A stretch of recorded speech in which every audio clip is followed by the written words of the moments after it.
When I was here 2 years ago, I made reference to the great history, the indomitable spirit of struggle to survive, and now emerge as a great Tatarstan who has shown their capacity to excel in industry development in various fields, including artificial intelligence, digital transformation, and energy transition.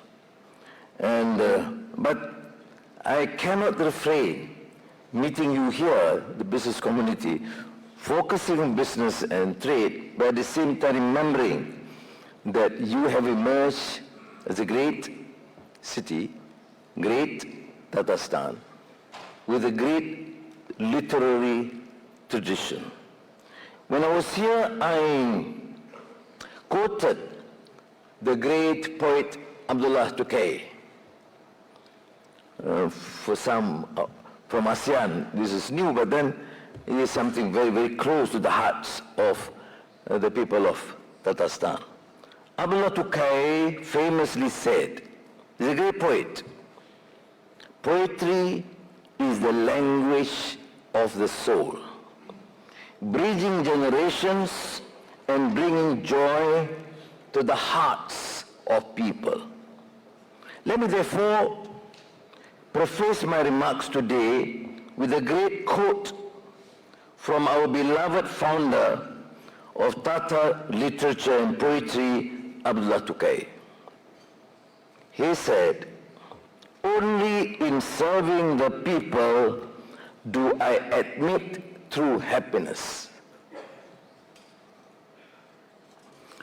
So let us begin sharing the ideals of the great poet.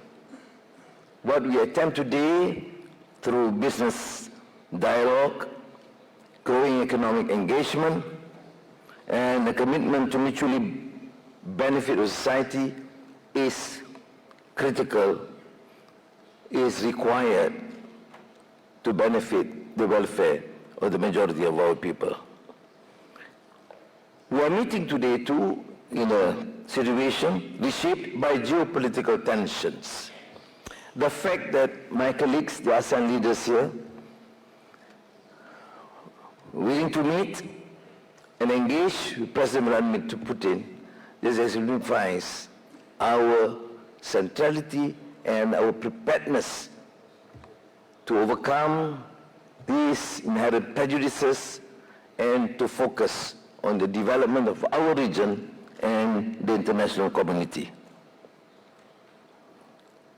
To us, these disruptions are real, but it would be able to create opportunities or renewal.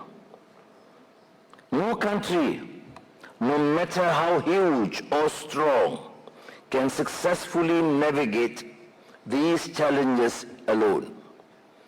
It is therefore crucial for nations, for regions, for Malaysia, ASEAN, to strengthen connectivity, deepen trust, and pursue practical cooperation. We understand this reality, having emerged as one of the world's most dynamic economic regions, exemplified by the speech of Secretary General. A growing middle class, a rapidly growing digital economy, a youthful population continue to drive growth and innovation across the region. But as again, and I think I need to reiterate, we are committed to openness, inclusivity, and cooperation. The key term, centrality, exemplifies this core principle. It is in this spirit again that we want not only to continue this engagement with Russia, but we want to enhance this collaboration. Because till now, let us be honest, we are not yet principal economic partners. We are not utilizing the enormous potential in ASEAN, the potential in Tatarstan, and in Russia. Therefore, you in the private sector, the business community, should play this, because as far as governments and leaders are concerned, we are committed to ensure that we can enhance this collaboration and expand multilateral cooperation. Malaysia, for example, certainly welcomed the finalization of ASEAN-Russia Strategic Program on Trade and Investment Cooperation 2026 to 2035. This is certainly the required roadmap for the next phase of our economic relationship and collaboration. But as you know, and I think the business community sometimes are more practical, realistic than political leaders or politicians, because pronouncements and frameworks are not enough. We must create enabling conditions, establish policies, remove barriers, and facilitate economic collaboration.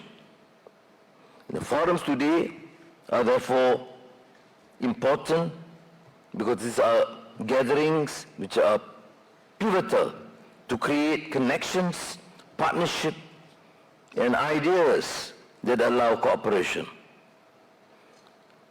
But there are principles.